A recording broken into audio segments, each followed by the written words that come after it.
portaltalkradio.homestead.com. Now here's your hosts of Portal Paranormal Talk Radio, Tuesday Miles and Angela Thomas.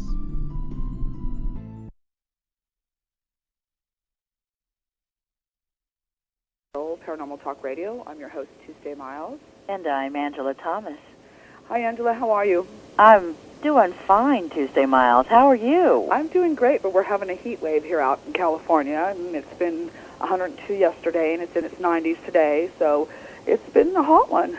Oh, my goodness. Well, you'll have to send it to the Midwest. We're experiencing a lot of rain and a touch of snow. Wow. You know what? That's just, how incredible the fact is that, that we have such differences of weather.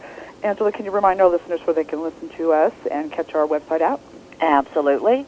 Well, if you are listening to the show, you may also wish to visit our website at portaltalkradio.com to learn more about today's guest, Donna Jackson. She is an expert on EVPs, which is electronic voice phenomenon.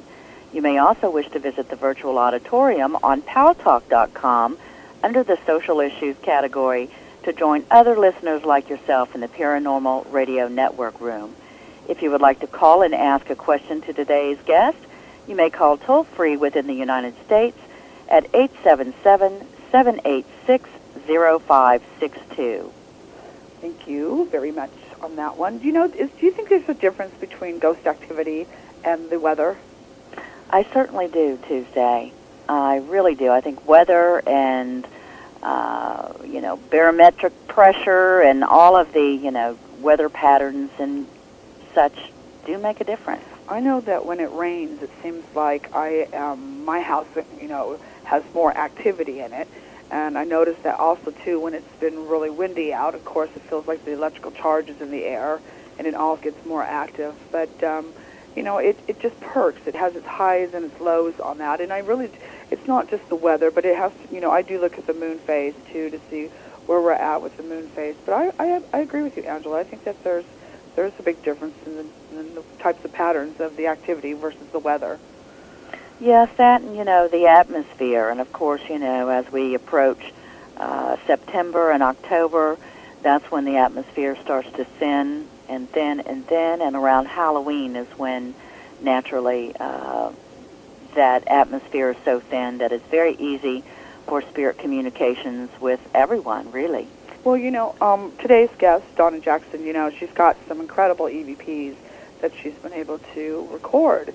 Along with, if you look at her site, Voices from Beyond, and the number 7 after that.com, it's a very busy website. She's got a lot of things going on. She's a writer, she's a psychic, she's got, she does the EVPs, she's a ghost investigation group she's got a lot going on. So a very busy website, and it's not that 1 minute or that 10-minute website that you'll go through. It's got several different areas to look through. And, I spoke with her about Natalie Holloway. Now, there is some EVPs that are on the site about Natalie Holloway.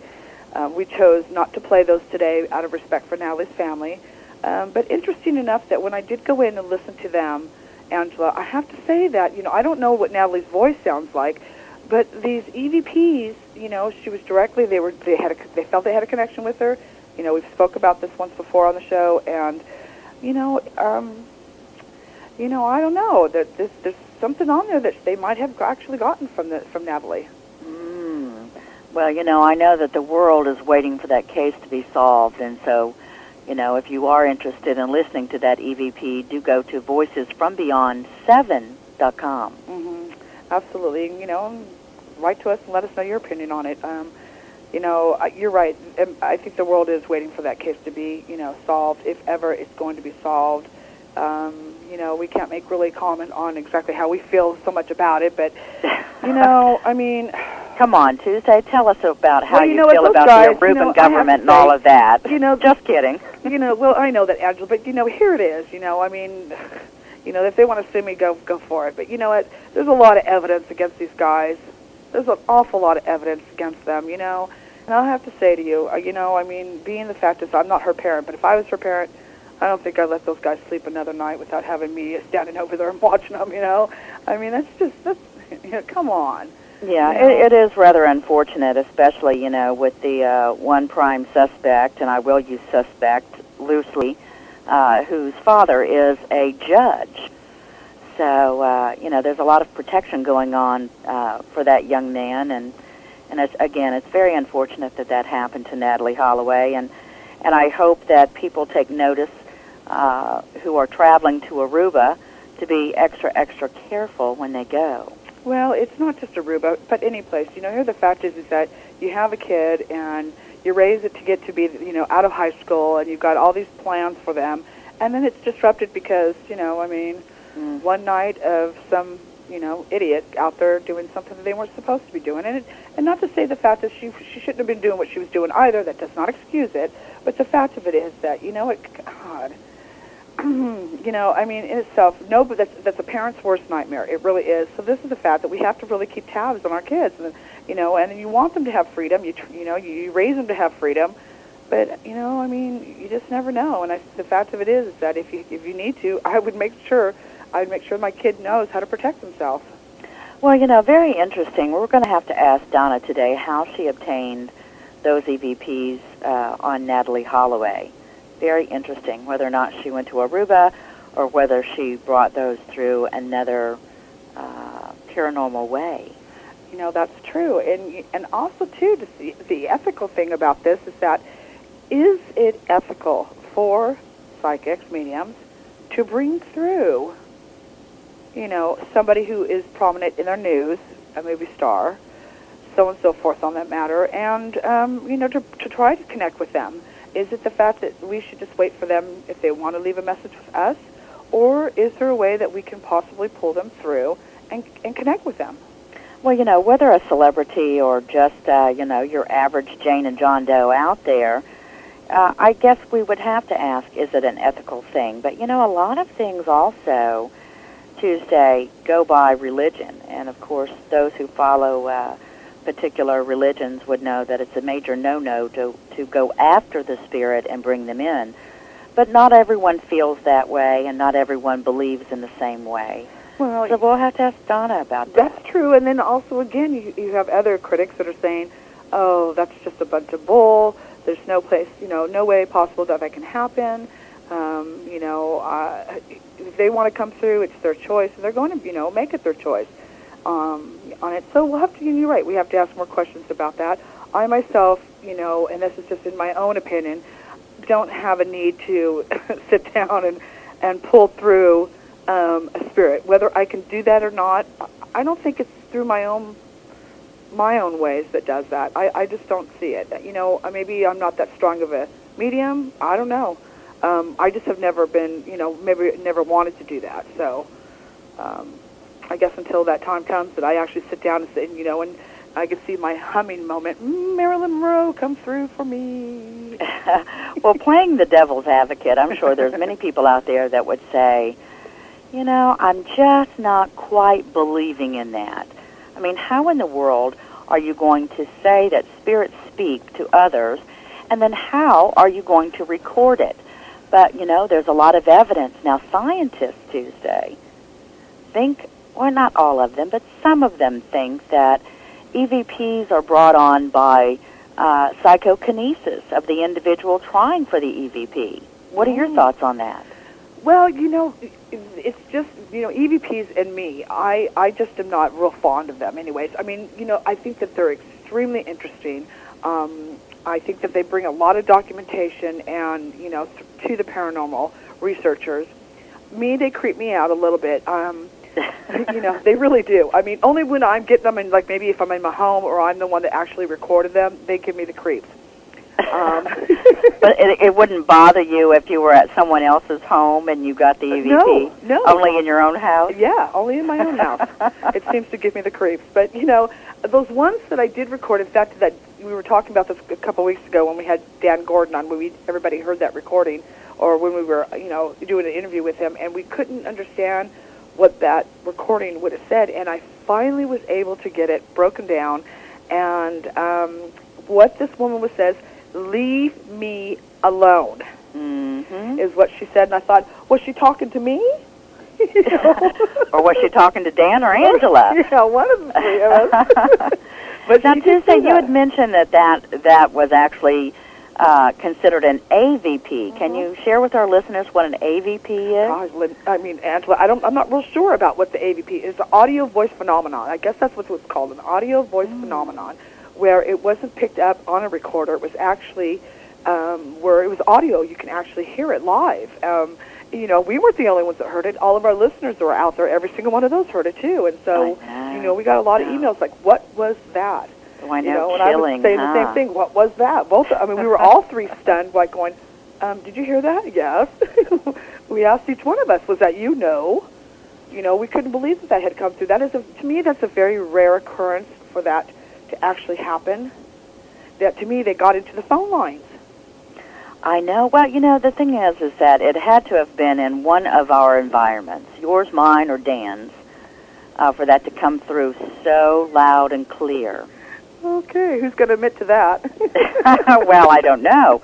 But, you know, one thing about EVPs I discovered is, you know, Thomas Edison was one that actually dabbled in recording spirits' voices. But at that time, no one really took him seriously.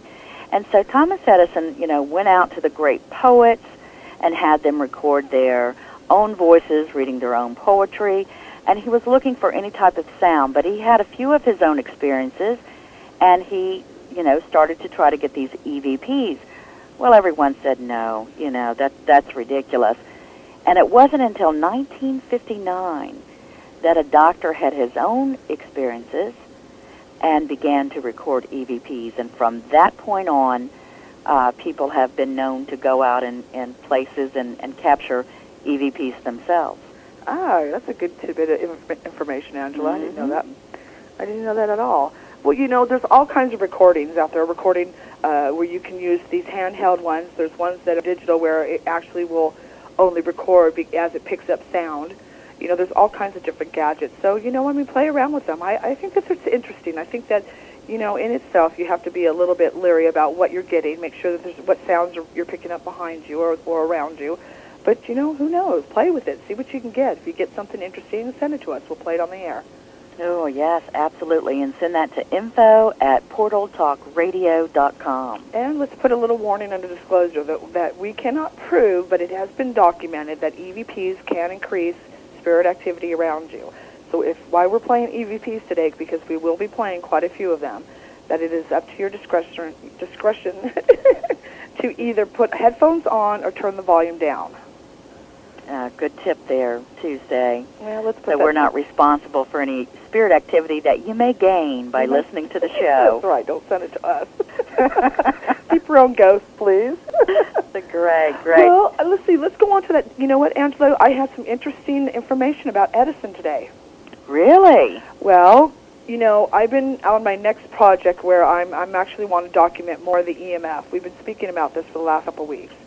The electromagnetic field, especially the magnetic field. And so, again, because of some videos that I released, it was, you know, there was a big debate on it, whether or not that it was the pixels that were in the video itself, or the fact was it actually portals that were opening and there was spirit coming through them. Mm-hmm. So, I thought, well, and then it was also said to me that magnetic field can also make you hallucinate.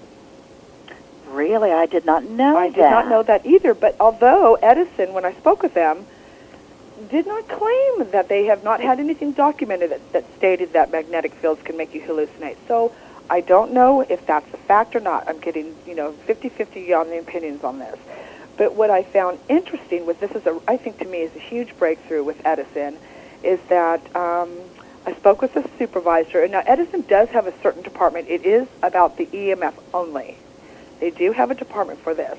There's a supervisor that has worked for Edison for 15 years, located in California, who I spoke with for about an hour and a half on the phone, and he brought up the ghost subject. I did not. He brought up the ghost subject and felt that he had quite a few other people who had requested to have their home evaluated for magnetic field, and they thought because it was caused from, causing ghost activity. So he was aware of other people having maybe this problem connected with it. And so he is going to lend me all of their top-notch equipment in this field for this. Amazing. And he's setting up a software program so that when I'll take readings, I will contact him, give him all the measurements and stuff, and we'll add it to the software program. And over a 30-day period of taking measurements twice a day, once in the morning, once at night, that we're going to go over and see really what the peaks are and what the abnormities are. Also, they're also coming out and checking my main water line to see if if it's grounded properly there. They do have a suspicion of the fact that could be also an issue, that that's not grounded. So I think that's a big breakthrough through Edison. He's going to be very supportive during this experiment that we're going to be doing for the next 30 days. Told me that he will walk everything through this with me. So I think that's a breakthrough. Edison finally stepping up to the plate and recognizing that there could be something to the EMF, magnetic field, and ghost activity. And you know, Tuesday, I bet you anything that you will have a first case, maybe even a landmark case, with you having actual research going on in your home and it going directly to an EMF specialist. So isn't that a paranormal investigator's dream? Oh, I'll tell you, I mean, it's just, and for the fact is, Angela, whether or not, this is process of elimination for myself, too. I mean, it's something that we can document. I don't know any other paranormal investigators out there that can sit at a place that is known for heavy activity and do experiments for 30 days straight in a row. And be able to document it. So, and whether we're supposed to do that in our own homes or not, I don't always agree with that. I think that it's like a doctor. You're not supposed to diagnose yourself. You go to other doctors for that. Right. But given the fact is that, and I have to keep reminding myself that, I can't be judgmental on the things that I'm recording or witnessing. That, my eyes could be seeing one thing and it could be another. So, and I do have other investigators that come in and help with that aspect also, too. So it's just not always just my opinion, what I think of it. I also ask for others to come in and make opinions on things. Right, and you certainly want someone to come in that's objective, and certainly Edison is not into the paranormal investigation, so they would not be, influenced by any of the results that they're finding. Absolutely on it. And I had another man, Joe, in their department that came out with their big truck with the heavy bucket ladder on it, and he climbed all over the place and checked all he needed to check and did a report on it. Now, what I found was interesting is that usually it will run between 120 volts, which is our normal 120 volts here, and my home was coming up to be 125 volts. Now, I made sure that we walked next door and checked theirs, and theirs was 125 volts also, which my next door neighbor also has ghost activity in their home. And so, we only checked my house and their house. But ironically on that is when he mentioned is that they did have to put up, they were changing the wires last year. They were putting in some new transformers and such and new boxes, and so he felt that maybe that could have been that reason. But there is a report that's been generated in, that went to Edison on it to double check to see if they're going to be coming out to check on just this block alone to see if everybody is running at 125 or if it's just a couple houses. So I'm looking for that report. That should be interesting. Well, please keep us all posted because we're really eager to hear them. And, you have a lot of activity in your house. It has been documented by quite a few teams. And so it would be amazing to hear the results of, someone that has nothing to do with anything psychic or anything paranormal. Yeah, I'm interested in that too, Angela. I'm not looking always for, the fact is it might not be always paranormal. It could have to do with the house not being grounded correctly. There's a lot of factors in this. Are we just crazy? The fact is that what we're experiencing is just, it's not just me. That would be my whole point. If it was just me, then I would have to say, I need to go find a couch doctor. I really do. Right. And that's fine. That would be perfect for me. It makes things a lot easier to find a couch doctor than it does to find answers about the paranormal. But in itself, though, I'm not the only one experiencing this. I've got quite a few neighbors that have experienced a lot of activity. I've got other people in my family. I see the animals are actually reacting to it also. So now, Tuesday, you mentioned earlier about plumbing that is not grounded. This would be old plumbing? Well, the houses were built in 1950 in just this area. You know, remind you that, again, it was built on top of some streams. You know, at the time that, you know, I mean, you know, I'm sure there was a lot of crystals in the streams. You know, there's a lot Absolutely. of, you know, aspects to the story on this. You know, more that history in itself. You know, we also did the research in the land of Long Beach. You know, noticed that there was tons of servicemen that came in back in 1942, probably around in that area. And, you know, we're talking these ships were bringing tens of thousands of servicemen that were hurt.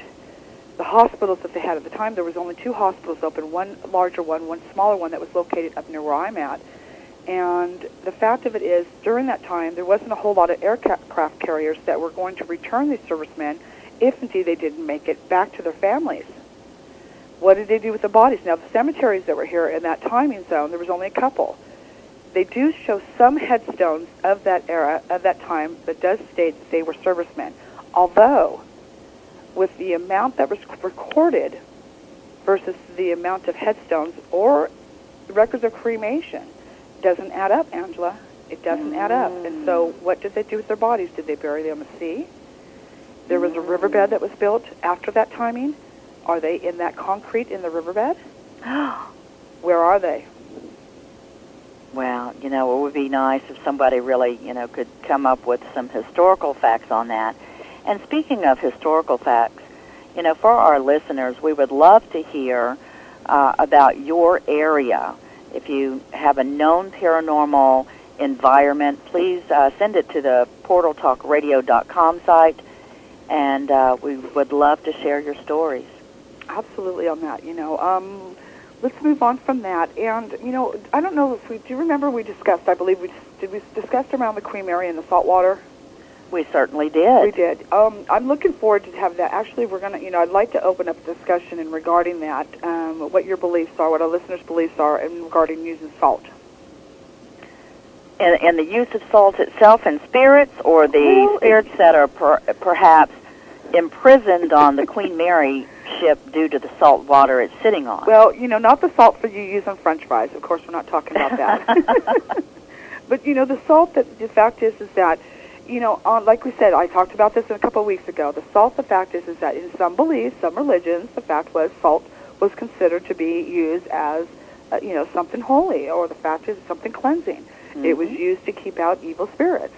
Is the fact that these ghosts on the Queen Mary, and there was, you know, with Peter James at the time that was the acting paranormal investigator on the ship, had claimed to identify over 600 ghosts on the ship. And I'm sure by now, you know, it has grown, tripled, if not even more, that amount on the ship.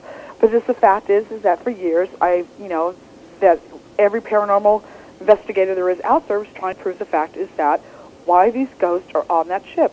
Are they stuck? Is it the fact that it's because it surrounds itself with salt water that keeps them stuck on the ship? Well, I think you're really on to something there, Tuesday, you know. And like I've said before, it would be nice if that ship could be pulled up, you know, docked, and then allow it, you know, any spirits to leave. That's huge. I think we'd have to have a huge tsunami. Pull it in a shipyard, or however they do it. I could just imagine. I'd like to see that day that they take that ship out of the water. Oh, my gosh, you know. I mean, absolutely. But the fact is that, Angela, it's food for thought out there on you. Send us your opinions, of course, at info at portal.com.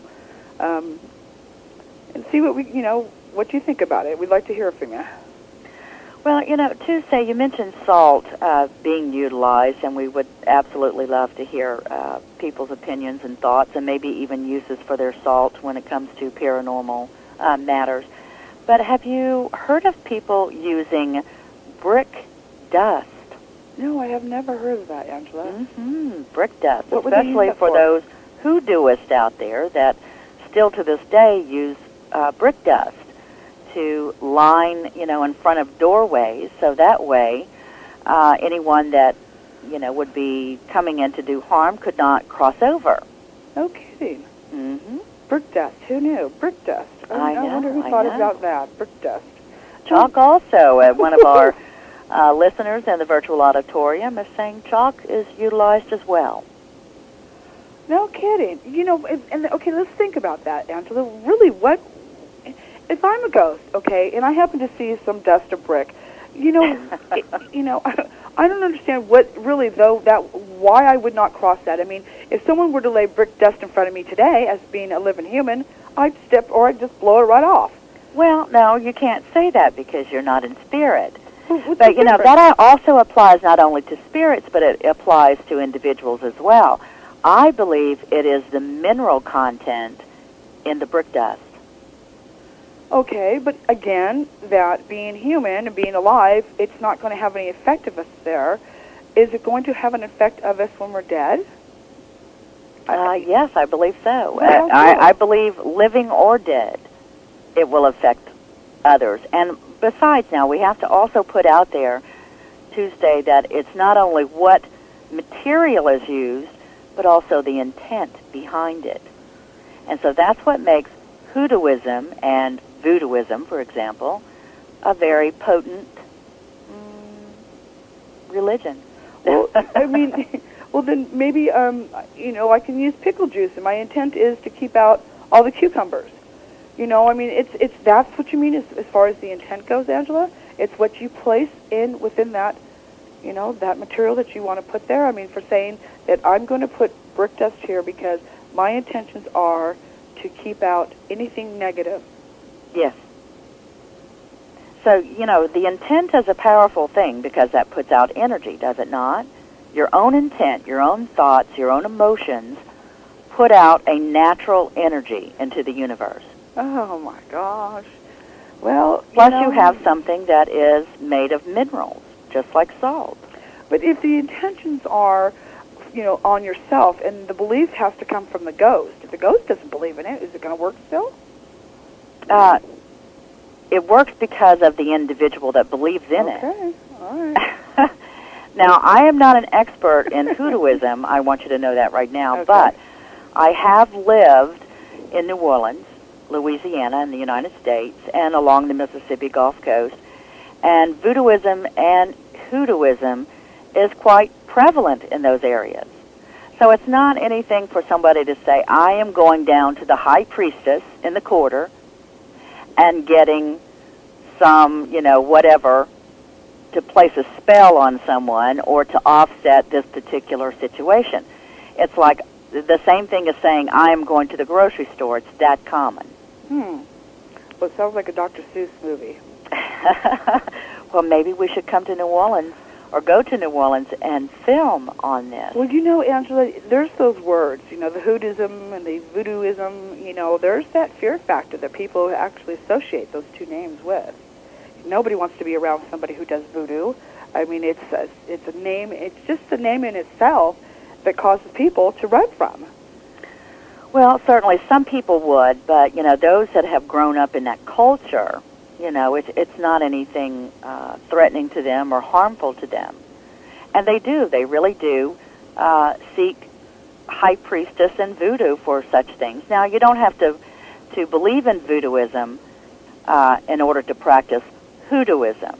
Okay. So, the two are not the same thing, but many of the practices are similar.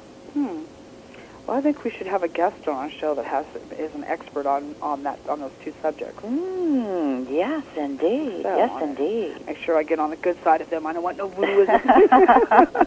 Someday, on that. You know what Sassy Cat says in the virtual auditorium? Ghosts would perhaps be responding to the focus of the individual. Their intent, the tool, salt, brick, whatever, would hold that energy of intent. Okay, that sounds, that's a good one, Sassy. Thank you. Okay, I can take that one. That one I can agree on it. Well, we know there's the laws of attraction, and so there's also laws of intent. Very powerful, powerful things. Well, I know my intention is to understand more of what the activity is around in my home on that aspect, and I figure that once I can understand this part of it, maybe I can help help others to understand it more too. So my intentions is that. Okay, let's see here. Oh, you know what, before we go and change subjects on that one, though, Angela, I do want to give out a website here. It's called, the 3 W's, and it's called LESSEMF.com. Now, there is some meters on there for the EMFs, and if you go to the EMF meter and detectors, that's the first line on the left side, you're going to find 3/4 down, it's going to say ghost hunting equipment. And I cannot believe, in fact, Edison gave me the site. I cannot believe that Edison gave me the site. And it actually goes, it's got a huge, long page of ghost hunting equipment that you can get. I was warned, though, not to get the devices that had the little needles? Yeah, the needles that were on it. Thank you, Angela. On it, because those in itself have coils in it that do put off EMF itself, magnetic energy, and they're not accurate. So try to stay away from those. But there's like a whole, and there are all kinds of prices. But I was also told, too, that if you're going to buy a real cheap meter, you're not going to get a very good one, and it's not going to perform like you want it to. Your goal is to be accurate with your readings. Well, very good. That's called lessemf.com. Is that correct? Yeah, that's correct. All right. So for all of you guys and gals out there looking for a unique birthday or holiday gift, there's a perfect place for you to shop. Oh, or something for yourself. Yeah, absolutely on it. So now that I gave them a little plug, I'll have to send them an email saying, send me the money. Yes. So anything new in your woods on this one, Angela? Well, the only thing new, I've had a bit of activity in my own environment here, and lately it's all been glass sounds, shattering glass sounds. Now, I mentioned this last week, but it has continued, and yet there is not any broken glass in my home. And the thing is, I'm not the only one hearing it now. Oh. Another family member has heard it loud and clear. So, we've gone from corner to corner to corner, every corner of the home, upstairs, downstairs, no broken glass anywhere. Any neighbors that are that close that you'd be able to hear if something No, broke? not at all. Not at all. Is there anywhere that you've been able to pinpoint exactly where area it's coming from? Well, it's the infamous bedroom. I have a lot of activity in my bedroom, and it's coming from the bedroom. No kidding. Mm-hmm. No kidding. I bet so not only do I have a lot of spirits running around, but now I've got the glass shattering everywhere. Well, that's got to be disturbing. That would cause me to sweat a little bit, thinking that something's breaking around me. Well, as James Hatcher, the author of Fear Not the Night, he was a guest of ours. Right. And he explained that a lot of spirits use sound memory to get the attention of other spirits. So it's not necessarily to get some individual's attention, but rather other spirits. So they call on sound memory for that. Hey, that's an interesting thought on that. Mm-hmm. Wow. We'll have to have James come back on and talk about sound memory. That's right. I recall him talking about that. That would be extremely interesting to see on, or to hear on it. Have you thought about setting up some recorders on this, Angela, to see if you can record that? Yes, I absolutely have thought about it here recently. I'm going to have to do something because I just want to be able to document it, and at least now another person has heard it loud and clear, and so it's not my exaggerated mind or anything of that nature. Wow, on that, and does it have a pattern? No. I mean, there's no particular pattern. It seems to happen between midnight and maybe 2 a.m. is the latest I have been up to hear it. Every but night? It's not happening like in the daytime or anything of that nature. Is it every night? Almost every night. Ooh, okay. Well, then there you go. I would start setting up a recorder to see if you can catch it. Yeah. Catch it on recording. Actually, there you go. There's your EVP. That's what I mean. I believe that EVPs aren't always in voice. I believe there's tapping. I believe that there's shrieking and there's screaming and there's maybe sound. That it doesn't always come in voice that you're getting these messages. You could also ask Spirit to communicate with you if they're not going to pick up voices through some type of tapping.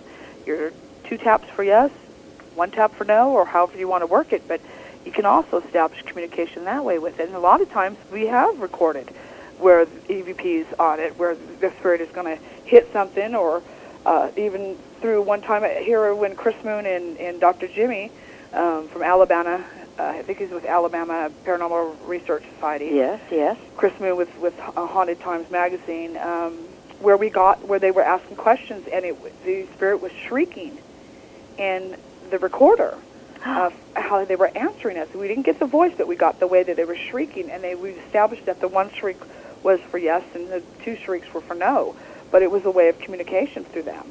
And some of these other tools that they have that I've noticed that I don't know if Frank's box is getting, I haven't myself heard a lot of it, but or heard when they've used it, but whether they're getting the actual voices or they're getting all the sound that goes along with it. I think they're actually getting both Tuesday. Okay. Both voice as well as sounds going on. So, again, just creepy stuff. That's just creepy stuff. Well, it is very controversial, and I agree with you. You know, when we can hear voices from beyond, you know, I think our first impulse is, you know, fear and, you know, we're in awe. But, you know, we are wanting to hear that communication really Tuesday. Yeah, we want to true. be able to research and find, you know, a better means to, you know, make that division with, you know, between dimensions a little thinner. Mm-hmm. We don't want to invite them to Thanksgiving dinner or anything, you, mind you. Well, but, they probably already come as it is anyways. Angela. Well, that's true. That's true. A whole union of them. You know who's really good at EVPs also is Mark and Debbie Constantino. Mm. And so we'll have to get them on the show and have them, you know, share with us on how exactly to do EVPs. You know, because as what she has said, I've listened to her lecture. If you're not going to get the EVP in the first couple minutes, you're not going to get it. You know, really? Within the first 2 minutes? First couple minutes, she says. That's what she says. The first couple minutes is the best timing for your EVPs when you're going to get it. So after that, they don't even bother with it. But they're experts and a half. I mean, on catching EVPs. They've been all over the world catching EVPs. So we'll have to have them on the show. EVPs in 2 minutes. Now that's a little fast paced for me. Yeah. Well, you know, I mean, well, see, that's perfect for me because you know the fact of it is hours and hours and hours of you know that you record.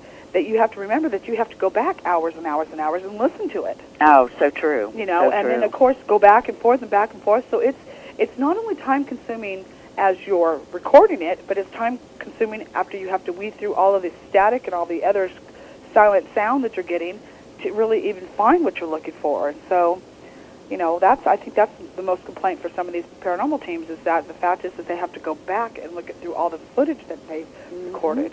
And it's very time-consuming for them. And a lot of times that these, you know, paranormal investigations get scrapped because they have too much footage of things, and it takes too much time. A lot of these, you know, they all have families, they all have jobs, you know, and everything. They don't have the time to go do it.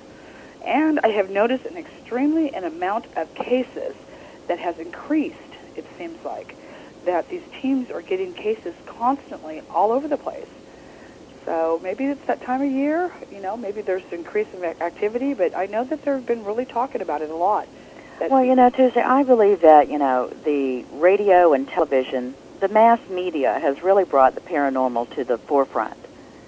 And so people are feeling more at ease to say, listen, I do have an unusual situation here. I do believe it's paranormal. Yeah, well... and not everything is paranormal. It's not. It really isn't. We would like it to be because, like I said, it's a thrill. It's something that I think people brag about. You know, I myself sometimes brag about it, and other times I whine about it.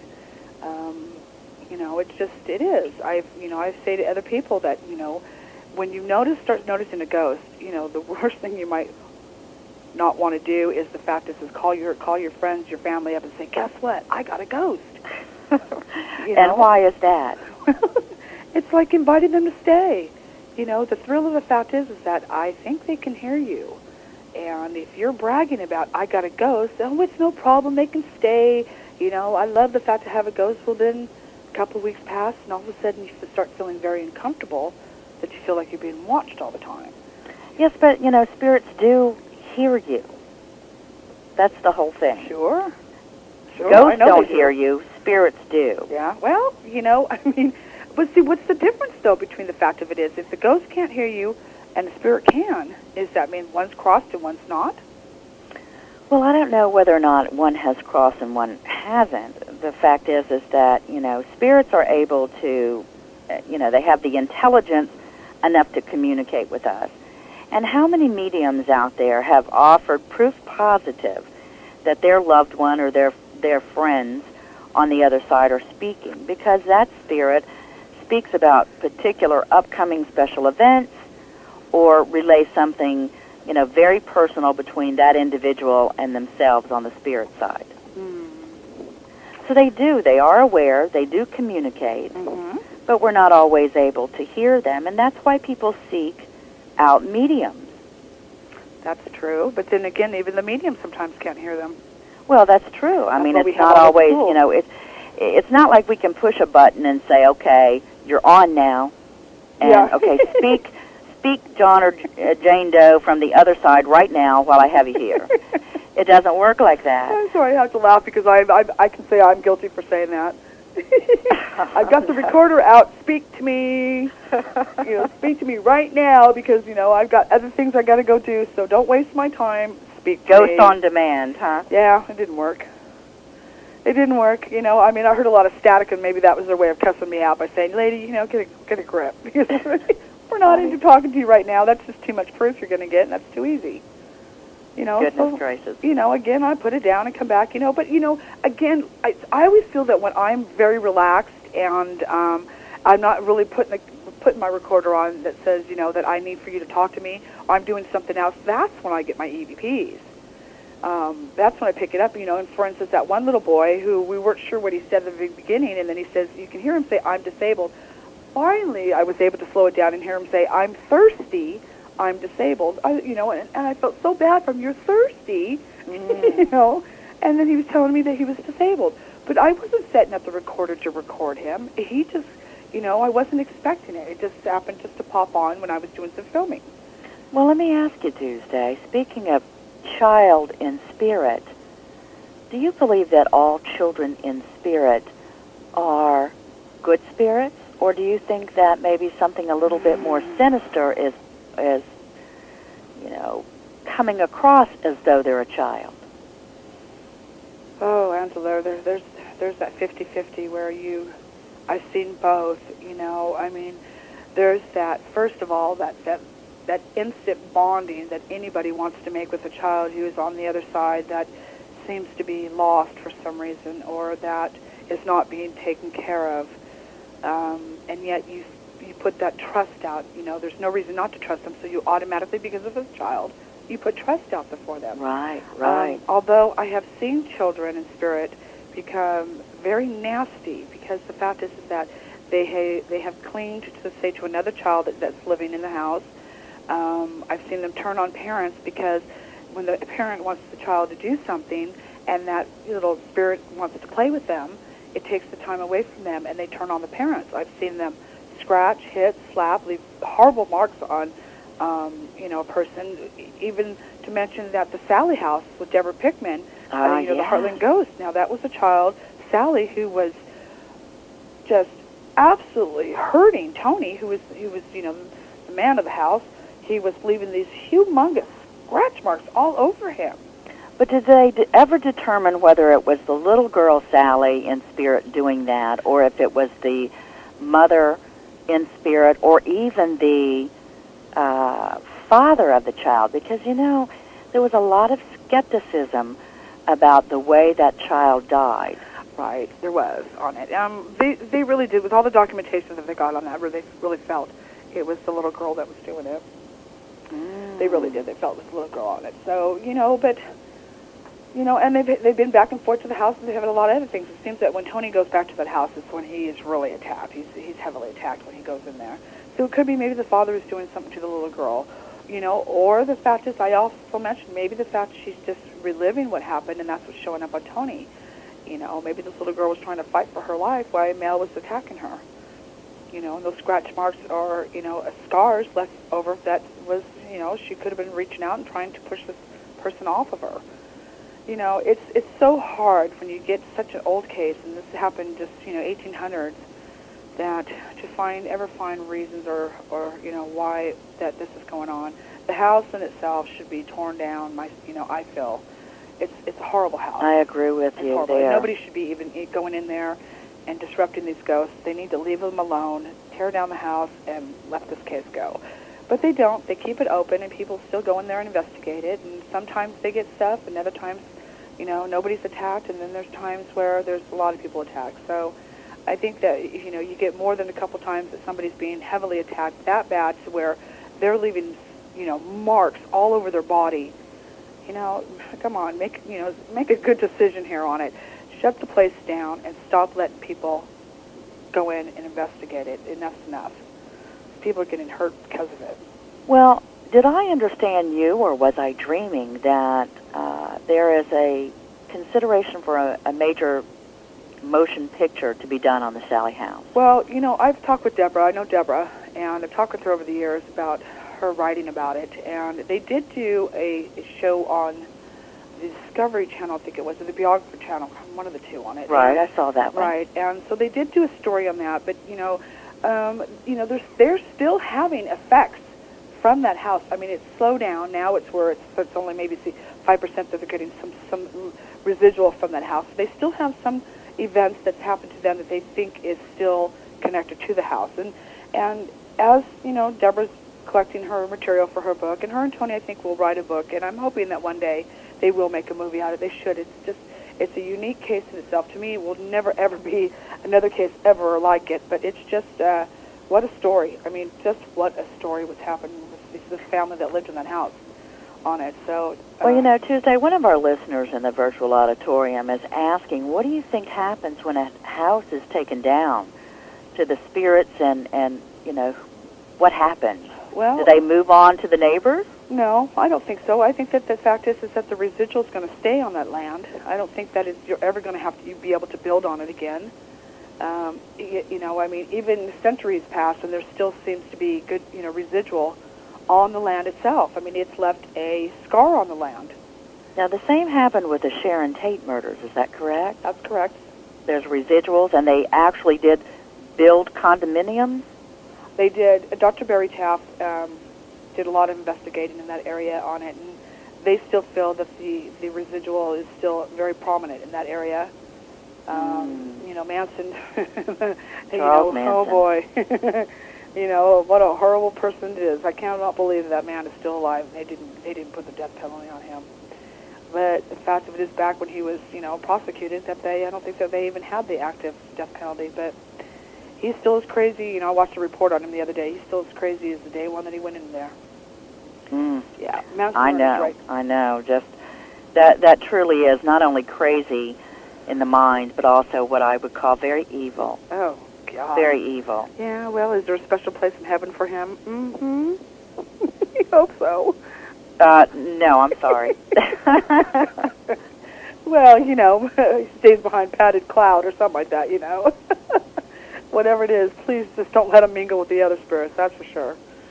That's for sure on it. But yeah, no, that was there's actually some, Dr. Barry Taff, in fact, I think he's actually, I'm hoping that he does. I know at one time he was going to actually post some of his notes on that case, and if he hasn't yet, I know that was going into a magazine, so I'll have to check on that with you guys and put it on the website. You guys can check later. No, but he did make a film. Was that not called The Entity? He didn't make the film himself. He worked on that case with. I see. He investigated it, and they made a movie out of it. Yeah, it was where that entity was actually molesting a woman that lived in the house. But a very famous case on it, and Dr. Barry Taff himself has done an immense work with in the paranormal, and he's a good guy. Very well respected person. Yes, he is, very much so on it. And on that note, we've got a couple more minutes where we're going to break on it, and so we might as well get this out of the way, and so we have our guest Donna Jackson coming up. If those of you who are know, we booked a couple new people. Did we talk about Jeffrey Wands yet? We have not. We booked Jeffrey Wands. Now, if all of you don't know who Jeffrey Wands is, Jeffrey Wands to me is an exceptional medium. Exceptional. He has a regular guesting spot on the Maury Povich show. I just think that there should be more and more about Jeffrey Wands, because his accuracy is it's huge. When he goes out and works on a case, the information that he gets on the case is just incredible, absolutely incredible. And so he's going to come up on the show on June the 8th. And we've got also, too, Richard Sennett. Now, Richard Sennett is actually prominent. He's in California. He has done ghost investigation for a very, very long time. Has written, oh, my God, I can't even count how many books he's actually written. Tons and tons of them. And he's booked new with us. And, we've got some exciting, and we've got month of May, who's actually, we have Lorraine Warren, who came back. We had announced that we had to cancel her show because of a death of her family, and so allowing some time to pass with her to deal with that. That is a legend in paranormal investigations and demonology. She absolutely is. And she's going to be on May 4th, along with, in that month, is Patrick Burns, Robert Brown, and Scotty Roberts. Amazing lineup. Amazing. It's going to be a lot of fun that month. On that note, so are we done with our advertisements, and we're done with our announcements and our stories, and pretty soon we're going to be coming up with Donna Jackson. Now, Donna's website is it's Voices from Beyond, then the number 7.com. And check out her site, and any more information you'll need, go to the Portal site at www.portaltalkradio.com. And on that note, we can go to break on it, and when we come back, we're going to listen to some EVPs that Donna's done, and there we go. Yes, and keep listening. Thank you. And let's go to break.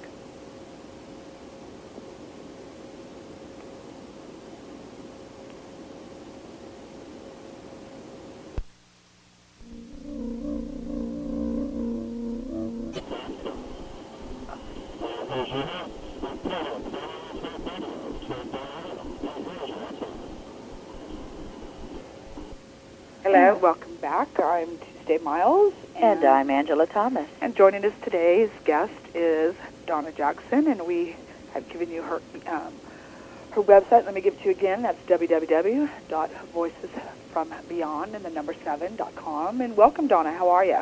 I'm great. How are you? We're great. We're great. We've been lots to talk about today, and lots to share with your website. You have just one of the busiest websites I've seen in a long time. Yeah, there's a lot going on it. There's a lot Well, going Donna, on. now you have the Voices from Beyond, your publication, The Psychic Times. Mm-hmm. You have your own radio show, is that correct? No, I'd love to, but not yet. Ah, I see. Now, are you a guest on a radio show consistently, though? Yes, I am. I do have a 1-hour spot. Yeah, good, And good. that's it's with a local radio station, Eagle 97.7. Ah, wonderful, wonderful. Now, Donna, as I understand it, you also teach, is that correct, to a metaphysical center? Well, we do have, the Metaphysical Center is actually online, but yes, we have had classes, different instruction. Some I would teach, and some was taught by other instructors that were experts in that field. Ah, wonderful. You know, one thing about attending classes online, and it really breaks all those geographic barriers, does it not? Yes, it certainly does. It certainly does. It's a great thing. I mean, you know, the internet is just it's just a miraculous thing. I really think that it brings the world together. Good point, Donna. It really, really does. You can sit in the comfort of your own home and view your classroom, or at least get the instruction. So, what a wonderful tool. Donna seems to be she's a clairvoyant. When clairvoyant means that you can actually see the spirits. You can see, well, not just spirits, the future, the past, the present, those things that clairvoyant, being able to see those things with the third eye, which is, pardon me? Go ahead. No, you go ahead. I'm listening. Okay. You With first. the third eye, which is located just below the lotus chakra, which would be actually between the brow, and it's seen basically from the inside. And that would be how I would describe someone being clairvoyant, seeing those pictures, or even to a point where sometimes it's like in a movie, a short video clip of something. Oh, that's a good way to put it. Absolutely a good way to put it. And so you can hear them also. Clairaudient, yes. Okay. And so also with your EVPs, you've been very successful with your EVPs that you have recorded from those on the other side, have you not? Yes, very successful. I mean, you've got tons of EVPs. A lot more than we actually have on the site, but we tried to get the most clear, precise, that we believed were the clearest and precise to have for the general public to hear. We had so many of them in the past, and we wanted to put them up on the internet, but we got hit by an email bomb, so wiped out a lot of our files, and among them were our good EVPs. Let's talk about Sarah Winchester. Love to. seems like you've really been active with Sarah Winchester, and you know a lot about her. Tell us a little bit about Sarah Winchester. Okay. Well, Sarah, I don't remember when she was born, but I do remember that I remember reading she passed in 1922. Sarah was married to William Winchester, who owned the Winchester rifle business. And she married him. They had a little baby. I believe the baby died, I don't know, I see as maybe 3 months. It has never been clear, to my knowledge, how old the baby was. So, you visualize a family of 3 with a newborn. The newborn passes. Several years later, William passes away and leaves her totally devastated. She turns to a psychic, and she, the psychic tells her and advises her that she needs to move, that the spirits were very angry. I guess she was being disturbed by what she might have felt was a ghost or ghosts or, many. But the psychic told her that she needed to move away, and she needed to build, and she needed to build every day nonstop, building in such a way that if she ever stopped, she would die. And actually, so the story goes that the day that she did stop with the building and everything ceased, she laid in her bed and died. But Sarah I have since met, and as crazy as that sounds, the EVPs that hopefully people can understand on our website will verify that who we believe it to be as Sarah Winchester is, she's an outspoken person, but she has a great sense of humor and is obliging and does love the attention that she gets. She had a room designated, as some people or maybe many people know that have followed Sarah Winchester or any investigations or has actually been there in I think it's San Jose, California, to her mansion for tours or investigations. She has a room there. I forget what they call that, but it was just one room where she would go at a specific time, maybe 11, 12 o'clock at night, and it was like a seance room. And this is where she contacted the spirits who gave her directions and instructions on what to build next.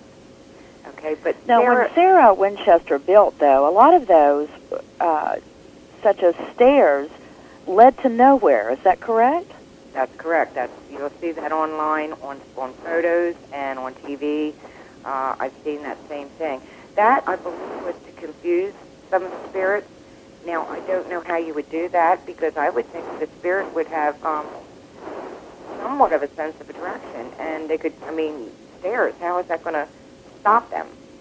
If they can go through a wall, what difference does it make if they lead to nowhere, to a human, to one that's on this dimension, that's in this life? Right, so her house was sort of misshapen and very odd, and a lot of doors that when you would open them, it would be just a solid wall behind it. So did Sarah fear that she was going to be haunted by spirits, and that's what motivated her to build such crazy rooms? Absolutely, absolutely. As she was led to believe that this would confuse spirits, but she was also getting this information from the other side. Ah, it's kind of contradictory. So now, how did you obtain your EVPs from Sarah Winchester? Did you go there, or how did that come about? No, actually, I seen a preview of what was coming on in a few weeks, back in maybe September, whenever they aired it, and it was, I believe, Most Haunted was going to be doing an investigation there, and I thought that would really be interesting to talk to her. And so I just got my digital, and I said, Sarah, if you would be so willing to speak with me, can you please come forward and speak to me? We do have an EVP, but I didn't send it to you because, I didn't want you to air it because it's hard to hear it. I can send it to you at any time in the future if you'd like it, though. And you can hear her say, I'm Sarah Winchester. But there's also another voice coming in with her. So, yeah, but then from there on, she would communicate with me. Wow. She actually asked for a reading, so, which we believe was a reading. She said, if it's not a problem, may I have an appointment? Oh, yes. When you go to, again, your site and on the EVP section, that you'll see a whole list of, of different EVPs that you got from that. And also, too, from TV's Most Haunted, as they did an investigation, you have an EVP from her that says they should all go back to England. That's funny. Well, That's yeah, funny. it was. And actually, we played that. They had a chat room there along with the interactive, footage that you could see live while they were doing the investigation. I think they had like 8 cameras set up. And you could also go in and, talk with other people and give them, like, oh, I seen this, or I think I saw that, or has anyone seen this? But I talked to a few people on there, and I said it's really strange because just before they aired, maybe 10 or 15 minutes beforehand, and I had been talking to Sarah through the digital recorder for about a month. And I said, what do you think of all these people? Is it exciting? You have a lot of people there. They're there in your honor. They would like to hear you or hear from you. And what's your opinion on that? And she responded by, they should all go back to England, followed by what sounds like a little chuckle and in a hee-hee, ha-ha, ho-ho kind of thing. Uh-huh.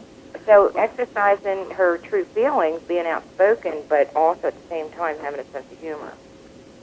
Absolutely. Oh, yes, absolutely on that. I've gotten a couple, I think one or two, I think it was 2 EVPs, that they laughed at me. They were laughing at me, and I thought, hey, now. On it. But we go on, and that's what we're doing is we're talking about these because we've got quite a few of your EVPs that we're going to play. So you have one on there that I absolutely love. It says, and it's where you say that your parents identify themselves in a conversation you had with them. Yes. And, oh. Yes. Boy, can you ever hear it's Mom and Dad. Yes. That just blew me away of all the EVPs I've ever heard. How loving to have your parents come back and say, on a recorder, it's Mom and Dad. Yes. And together. So And it's kind together. of comforting. Yeah. It's Very comforting to comforting. know. Mm-hmm. And then we have, okay, now you believe these ones are for Merlin. Meriden Will. Merlin the Magician. There were, I believe now, I don't know, 5 Merlins, 5 or 6 Merlins, and he would have been the one that was as titled Merlin the Magician or the Wizard. So I've never heard anyone, I thought that the Merlin the Magician was actually a fictional character. Some people do. Some people believe it's for that he really did exist. But there are those, and I believe that he is for real. It take also, and I don't want to get off the subject entirely, but Manannan McLear.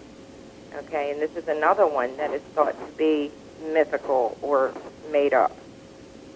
And yet we have a very interesting photo, digital, that we took that we believe very closely resembles everything that Manannan McLear would represent. Well, Donna, let me ask you a question here about EVPs. Do you feel that spirits often disguise themselves as one thing when they're truly another? I could agree with that, too, yes. Nothing is hard, determined. You can't say that this is a fact.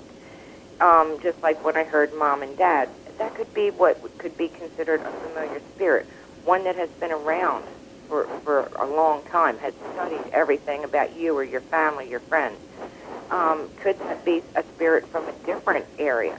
Possibly. We don't know these things. This is why so many people do research. Would be wonderful to have these answers, but we don't know. We don't know if we're being fooled sometimes, or if it's definitely, absolutely the person that we want to hear from. So, Donna, how did you begin your journey from your psychic work? And I understand you have 39 years of experience. How did you cross over from being a psychic into paranormal investigations and EVPs?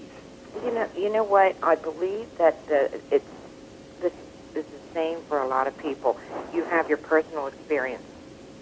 When you have that personal experience, it's to where a lot of us want to look into it further. I had something that was what I believe was not a very nice spirit. I was slapped in the face, and then several months later, almost pretty much terrorized the whole family. The energy from this thing was something that it's very hard to explain, but the energy would push you away. You could not get into the presence of this thing. It had scratched my back to where it almost drew blood. It was really... So you were attacked. Oh, yeah. And I had contacted a fairly local paranormal group about this to see if they would, be able to help. And they came, they did the interview, they took some pictures, they went to the areas where, we believe the vortexes may have been, where it was drawing this thing in. And they said, okay, well, in about a week or so, we'll call you and schedule the investigation with you. They called back in a week, but it wasn't to schedule an investigation. It was to let me know that they didn't want to deal with whatever they felt it was. And that in order to get rid of it, the best they could advise is for me to tell that spirit it had to leave. I didn't want to do that, okay? This was not something I wanted to confront, but I did. And I thought, well, what's it going to do? Kill me? It may, but I'm going to take my chances. And I did, and I don't really feel that it actually really left, but it really calmed down to a point where we could continue to live there until we moved. It was the experience that made me decide that there were other people that needed help, and that other people needed answers, and that I at the same time was looking for answers as well. Well, what a wonderful story. Donna, you have a team called Ghost? Yes, we have a paranormal team, yes. Angela, you ought to see the photos that she's taken. I mean, and for our listeners out there, I urge you, go to her site and look at the photos. What page is that on again, Donna? Well, it'd be voicesfrombeyond7.com, right. And then there are a selection of different places you can go at the Metaphysical Center, and it's the one that's titled Ghost, and that's G period, period, and so on. Click on that. You'll come to the main page, and excuse me, there's a photo album there. If you click on that, it'll bring you to the thumbnail. Angela, I was blown away. I thought I had some good pictures, but wait till you see these. You've got to look at these pictures, and I urge everybody to go look at these pictures. She has got one that's out. It seems like it's a forest area, actually, but you actually lived in that area, didn't you? Yes, that was probably about maybe 15 or 20 feet from my back door. Oh, she has got these. It looks to me like well, first of all, she's got a fairy in the picture now. Now, we all know that there's that saying that, I mean, if you don't believe in fairies, one dies. But, if you ever want to see some proof of if there's actually really out there something that would, look like a fairy, she's got one caught on film, and she's got this nature spirit that is just unbelievable. I couldn't believe it. In fact, I went back, I don't know how many times I've looked back and looked at it again. Absolutely amazing photos in this area that she lived in. Good job. It's not easy to catch those on film. It really isn't. That's the one that we believe is Manannan McLear. Now, explain what that is. Manannan, excuse me, I don't know if that's considered a deity or a mythical person. I'm not really sure on that. I'm sure there's experts out there that could clear that up for me. But this is a person that is titled the Lord of the Fairies, a protector of psychics, a gatekeeper, and several other titles that he holds. If he chooses to appear in front of anyone at all, it would be right around Litha, or right at Litha, which is the Wiccan beginning of summer. And his colors actually are green and blue. And it's really ironic that this person, without any photo change to it at all, was in a blue-green. He usually chooses to appear at the foot of a woods or a forest, as you said.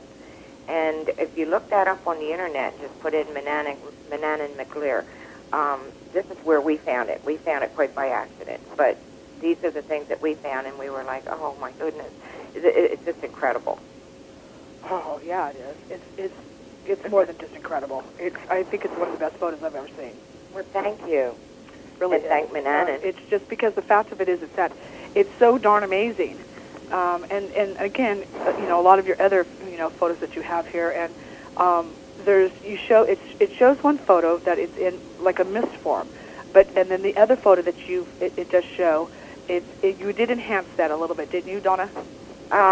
Which one was it? That was the one we were just talking about, because I that didn't Manannan. Yes. Right. I put them together, I think, in one particular part of the website where we write a little piece on who we believe it is and a little bit of Manannan's background. But what I did was touched it up on one. I left original, and then the other one I touched it up so that we could try to project what it was that we believe we see. Not to try to convince anyone else that this is what it definitely is, but right. This is what we see, and we're trying to show everyone else. And but clearly, when we saw the photo, it was like, what is the? It's a man, clearly a man from the waist up. You could see the cut of his chest. You can see his head thrown back, kind of like he's looking upward. And the fairy just really sets it off. And to find out that he is, one of his titles is Lord of Fairies, of the Fairies, is like, it's so phenomenal. Mm. Yes, because we always thought that fairies were just legends and, wonderful things to write about. But to capture one on film is absolutely amazing. It certainly is. I agree. Certainly is. This is just as getting at what would be considered either a deity or a mythological legend. To capture something like that on a digital, it's just unbelievable. I like that. I like that a lot. I'm posting that in our virtual auditorium. We have a virtual auditorium now. We've got about 40 of our listeners that are in here right now, and so I posted that for them to go look at it themselves on it.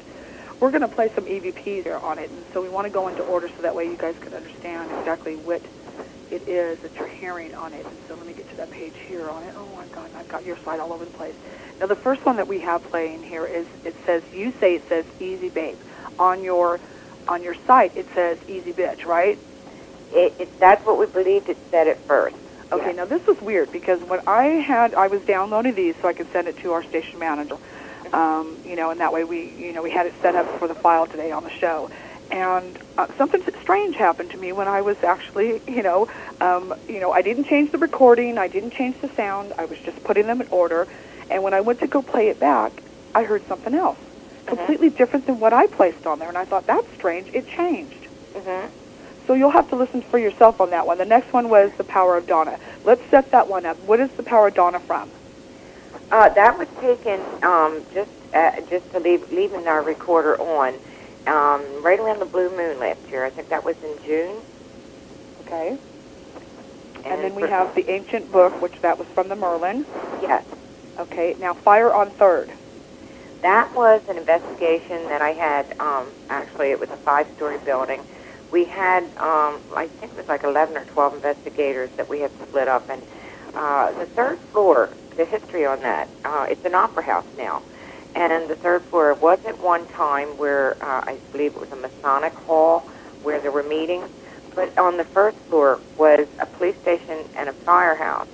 And they were during a meeting or a Christmas Eve, Christmas night. I believe they had Christmas lights out, and the Christmas lights caught on fire, and that 3rd floor was pretty much destroyed. Wow. So we were on the 3rd floor, just sitting there with a couple of the investigators, and we were just sitting there in silence. And I just, pushed record, and it ran for about a minute. I don't like to get too lengthy into it because it's a long time to break down just a 30-second EVP. Right. But that came right on. The first one, I believe they said Fire on 3rd, and then just a few seconds later, we heard the man yelling, "Fire!" So pretty interesting that we were on that level in that building where there was a fire. I believe it was Christmas night, 1948. Wow, that's cool. Yeah. And then you have one that says This Sucks.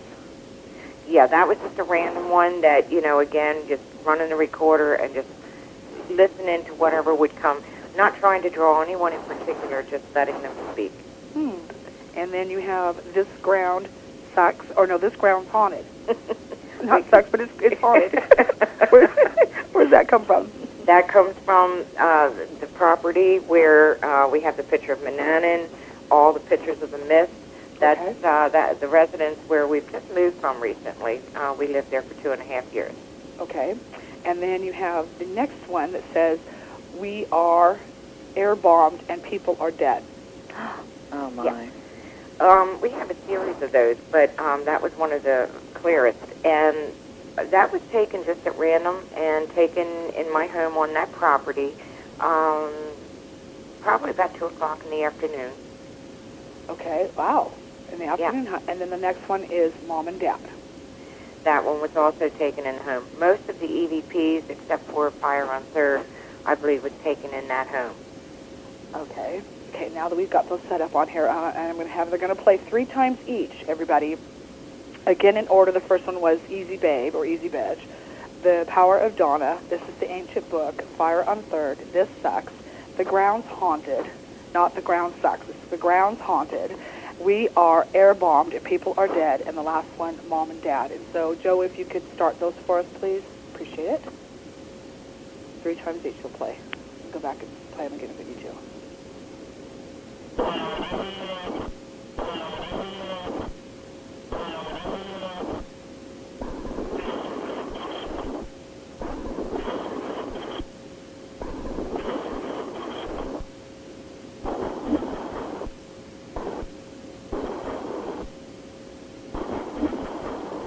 Stories.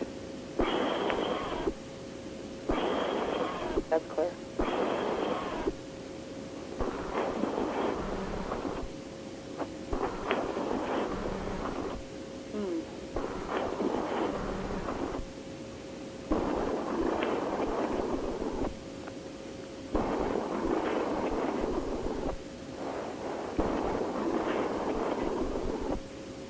Okay, now that sounded... Oh, 565.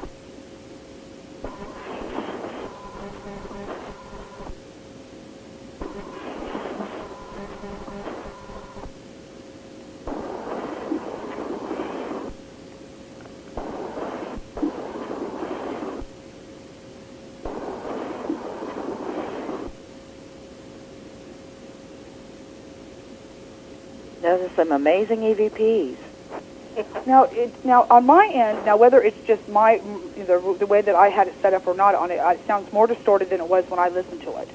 Yeah, it does over here to me, too. It does. I mean, that didn't serve it at all. I mean, that in itself sounded like somebody was burping in the microphone on it compared to what it really what it sounded like on it. So it, go to her site and listen to them for yourself, everybody, because that in itself was not clear.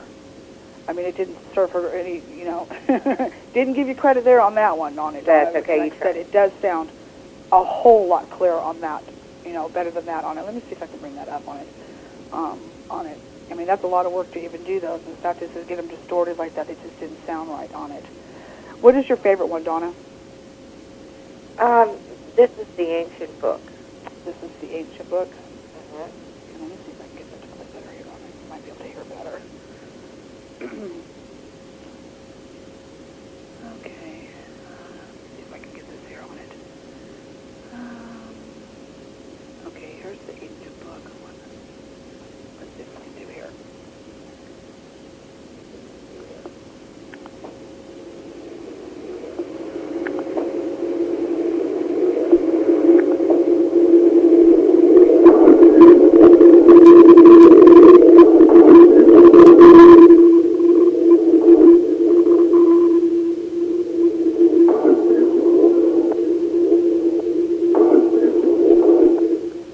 Could you hear it clear at that time? Yeah, the last 2 times came in a lot clearer. Okay, because I moved the phone back away from it. Okay, let me get Yeah, I was going to say it sounded like feedback. Okay, it does sound like feedback. Okay, we can get it better than that. Let's go back here. Let's do his Mom and Dad's one.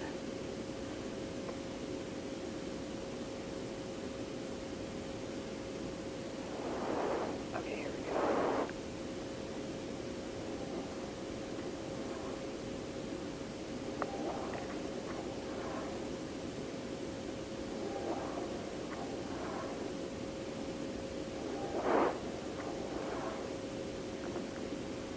Okay, could we hear that? Yeah, we can really hear that clearly. Okay, that was better. Okay, then we got a better method to do this with. Okay, that was amazing. I just would, that would make me cry.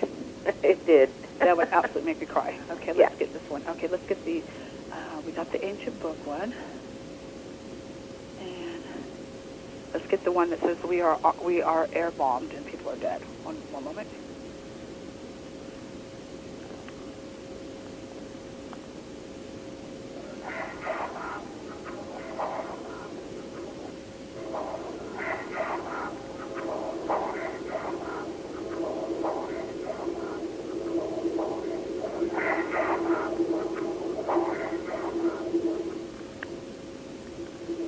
Absolutely amazing.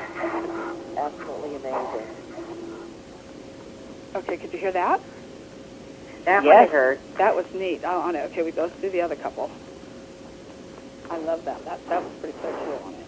Okay, where we got which one here? Ooh, I like the one that says also too Fire on Third. We'll play the Fire on Third. Here we go.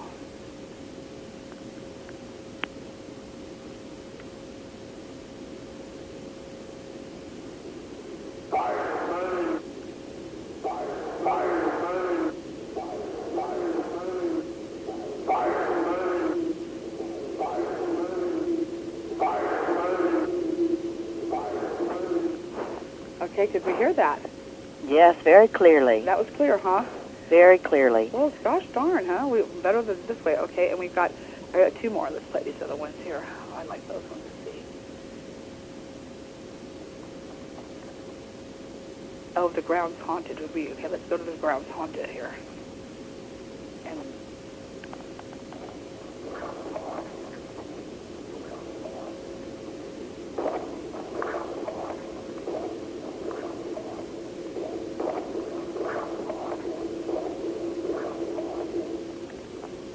did we hear it? Yes, absolutely. Okay, cool. Okay, we have one more.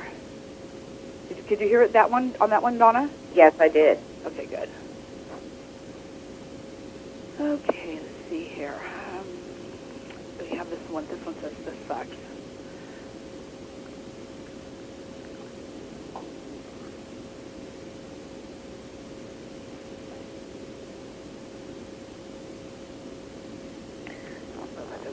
Play. Let's get it back here again. Sorry about the people.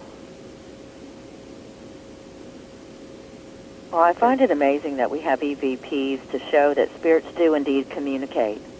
Absolutely. Okay, hold on. Here's the last one.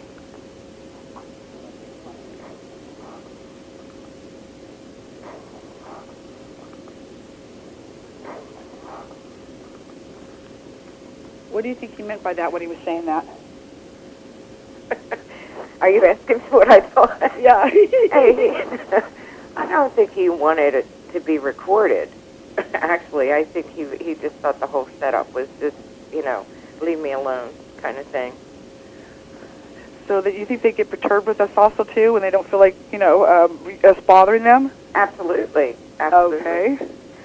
Now, have you ever been attacked as far as hit, scratch, slapped, or any of that stuff from any of them? Oh yeah, not recently though. Not since I've been, doing my research. No. Well, Donna, one of our listeners is asking, what kind of equipment do you use when you're on an investigation? Do you just use a mic or a handheld recorder? For the EVPs, Yes. we just use a digital recorder, a Sony digital recorder. It A is Sony digital recorder. Yes, it's not an expensive model, but it's a Sony digital. Wow. So it can you because I heard that you can also pick up EVPs through baby monitors. You can pick them up through baby monitors, telephones, cell phones are really good for that. Anything that can transmit sound. I heard you ladies talking earlier. You can hear it vocally too at times. You can hear that. You can hear EVPs. Well, we wouldn't maybe say electronic, but you can hear voice audibly with your human ear. Right. Mm-hmm. Right. And that creeps me out. I guess I get that's that whispering that you hear that you turn around and you think, who said that? Right. And then that's them. Now, you don't call that an EVP. Is that an AVP?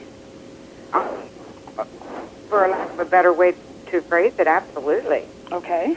Yeah, EVP, we're saying electronic, which is done with, the magnets that are inside of the digital recorders. Whatever else, and I would be the wrong person to give scientific, technical explanations as to why they come in through different ways. But any way that would carry any type of sound wave, they can, I would believe, under certain conditions, do that. See, with them whispering that, to me, that's just creepy. You Yeah. know, I'm more apt to say, you know what, stop whispering. If you have something to say, speak up. But I guess that's really about as loud as they can get. I mean, can they control the sound of their voice or the volume of their voice? No, I don't believe they can. But again, this is something that we're researching, so I'm not sure. But I believe that at times it takes all the energy that they can get from whatever sources they can gain that energy. Is it from, the electromagnetic fields in the air, the energy that's in the air? Do they get it charged from us because, we're reaching out to them? Or where are they getting it from? But they're gathering up energy. Many times I've said to spirits, if you have the energy, if you can obtain that energy, they'll drain batteries. So whatever energy they can get, they're mustering all they have to give it to you. So if it comes in a whisper, that may be. But then on the other hand, are they trying to just like freak us out? Well, there's that magnetic energy again that comes off of batteries. Mm-hmm. Have we gotten any further to prove the reason why they really need that? I mean, it seems that here they're draining batteries. It's the magnetic field that they're getting off the batteries, and is that to energize them so that they can be seen, heard, or? I would believe so. That take into consideration also weather conditions, maybe even the time of day. But I haven't gotten any real hard evidence on that either, because I've gotten EVPs during all types of weather, during thunderstorm, lightning storms, electrical storms. We've gotten them on a snowy day. We've gotten them on a bright sunny summer day, cool evenings. We've gotten them in all different conditions. So, but they, I would think, have to have some kind of energy source to be able to transmit that to our dimension, our level. So, Donna, do you have any suggestions for those first-timers out there that are wanting to go onto their own investigation, or at least to capture an EVP? What would you say to those individuals? I would say know what you're doing first, okay? Research, read, and study. Know what you're doing, because there's different things that you can do. If you do them wrong, can draw the wrong crowd, if you know what I mean. And it can become disturbing. I would also suggest do not do it in your home or around your home. Okay? Do not do an investigation or an EVP around your home, or?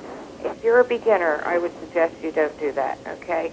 And especially for those that aren't sensitive, okay? Those that don't communicate with spirits or would be afraid, those that have the fear. Know what you're doing first. Know you're going into an area, into a realm that we don't have answers on yet. And such an example, there are such a thing as, what do they call it? They're voice boxes, okay? Right. And these are being built by people. Voice boxes are supposed to get, like, the white noise. You can get pink noise. There's all kinds of noise generated through these voice boxes. They also say, some of the experts have been saying, be very careful of using these because you can draw the wrong entities. Okay, so I would give them advice on that. Be careful. Try not to take even if they feel they have something in their home, they don't have to be in their home to find out any information on the person that is dwelling there. If they really want to know and if the spirit really wants to communicate, don't tell them. They can go 100 miles away, they can go 1,000 miles away, okay, and still get that person, that spirit, to say it's me or give a name. You don't have to be in that environment to get that EVP. Well, now that's very fascinating. I've never really thought about that, Donna, but you're absolutely right on that, because spirits do communicate with us no matter where we're located. Absolutely. Well, there's another opinion that we're getting regarding these boxes and stuff. So, I mean, it's like I said, it's not for the amateur. No, it isn't. It's not for the amateur. So there, here we go. We add one more to the list of the fact that somebody else was saying, in my opinion, this is a fact. These things can draw the wrong type of energy if you're not knowing what you're doing. Absolutely. There you go, Angela. Add one more to the list on that one. Boy, we're getting a full list on that, on the opinions on these boxes. So. Well, Donna, on your paranormal team, Ghost, do you ever bring on a newbie just to train? We train them first. Certification, okay. Some people that have groups out there insist that there is a certification. Some people say that, why should you have to be certified to, do an investigation? We do certify ours. It's not an extensive training or anything, but it is, we're doing investigations in people's homes, in their businesses, their establishments. There's certain things that, etiquette is one of the things that we teach them. Also that we stress it, that they will respect any communication with any of the deceased at all times. Right. Plus, I'm sure you have, let's say, for lack of a better word, spiritual guidelines. Absolutely, absolutely. And we don't try to have, more than two sensitives or a psychic and a sensitive together on a team. We don't want, 2 or 3 or 4, and there's many of them that are very sensitive and can see and feel and hear things. But we, so we do go through that little bit of a training period.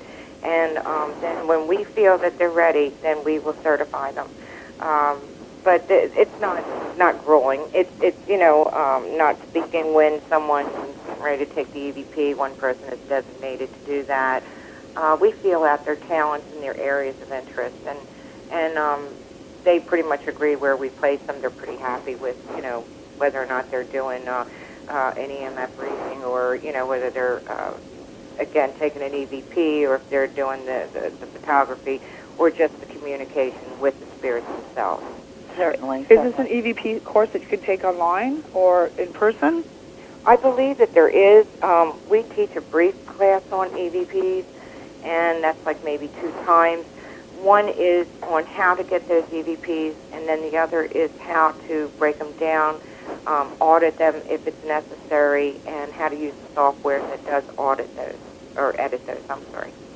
Well, I mean, there's so many, with this meetup.com, I think that's online now that you can go in and basically it has all these different groups that you can go in, whether they're new or they're old, that you can, subscribe to and go and join these new paranormal groups that are popping up. Seems to be everywhere on it. Though, and I do say the fact is that at least there's someone that, whether the persons are experienced or not, that there's some places online that at least that you can read about and get a little bit of experience. But it's nothing better than hands-on experience. But, ghost hunting, I mean, you got to start someplace. I guess it has to be, for the amateurs to the most experienced. But if you're going to go into a place that is highly haunted, really, I would leave it up to the, to the people who have had years and years of experience. It can be dangerous, can it? It can be dangerous here and there, can it be? Donna, do you agree? Oh, absolutely. Oh, absolutely. Yeah. Yes. Right. I agree on that. Now, your newsletter, we have a couple minutes left on it, so let's make sure that we get... wait, hold on. We have somebody who wants to ask a question. What is white noise? Oh, boy. Okay. White noise is a sound. Now, here I go with my non-scientific explanation of what white noise is. There's different colored noises, actually. There's a brown noise, there's pink noise. White noise, I would say, would probably be the most common. It's the static that you're hearing in the background. You know yourself, if you've taken EVPs, you're going to hear a lot of static. In that white noise is can be generated by a lot of different things. You can activate white noise by turning a fan on, and then taking your EVPs in front of a fan, or running your tap water. Okay? And I'm sure there's quite a few other things that control the white noise. But for the most part, it is the type of static that is, number one, playing, but it can also, I believe, can generate the sound or draw the spirit in to be able to speak to you. Wow. that easy on that. Absolutely. That was a good explanation. I can agree with that, Angela. Well, color does give off sound, and you ask any physicist out there, and they'll go into a long explanation about sounds that we typically do not hear. But thank goodness we do have electronic equipment that captures that. Oh, absolutely. That's, thank God for that. I mean, we've been at leaps and bounds of being able to document and prove that there is something on the other side. So, Donna, now you have a publication, or a newsletter, rather, that's called Psychic Times. Can you tell our audience about Psychic Times?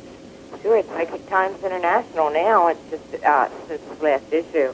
It was started like 5 years ago, advertising that, I was doing my psychic readings in the area. Of course, I'd been doing it for a lot of years, but I had been out of the area for about 3 or 4. My friend, an excellent seamstress, she makes medieval and Renaissance clothing and that sort of thing. And I got into her publisher one day, and I said, let's put up a few flyers, or maybe make them several pages, and we could put a recipe on it. We might be able to put a little poem in there, anything, a craft. And so we produced this with probably about 500 copies of 2 sheets stapled together. Took them to a local shop that is kind of a magic shop, if you will. And they said leave 30 copies, that'd be fine. They handed out a lot of, free newspapers and newsletters.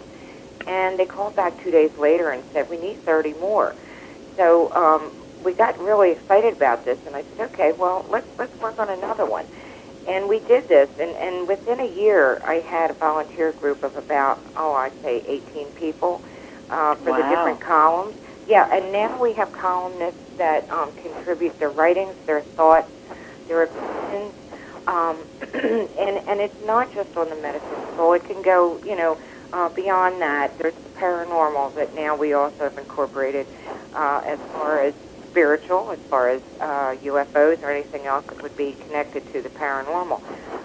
We have a new columnist with us in Florida that is going to start a new column. It's called, I think it's Reality Check. So, excuse me, it's grown. It's all over the world. We have readers in Romania. We have readers in Hawaii. But UK, I know we've got quite a few in the UK. So it's really great. We invite people from all over the world to send in their writings, and a lot of people are doing that now. And it's a way for them to express themselves. We use a little discretion when we put when we submit it, or when the editor says, okay, it's a go, or no, we can't print this. But it's pretty much an open-minded and open thought where you would express yourself through poetry, through an article, even in saying, okay, if you mix this with beeswax, you'll get this. So it's very interesting. We've gotten so many compliments and so many comments on it, so we're thrilled with it. Wonderful. Well, Donna, we appreciate you being on the show today. Again, for our listeners, Donna Jackson's site is www.voicesbeyond7.com. Voicesfrombeyond7.com. We left out the from. It's from. That's right. Voices from 7. Thanks, Donna, so much on it. And again, if you want any more information, you can go to our site at portaltalk.com. And thank you, Donna, so much on it. And we'd love to have you back again. And everybody have a great week ahead of you. God bless and stay good. Girls, you too. Thank you, Donna. Bye-bye. Bye-bye.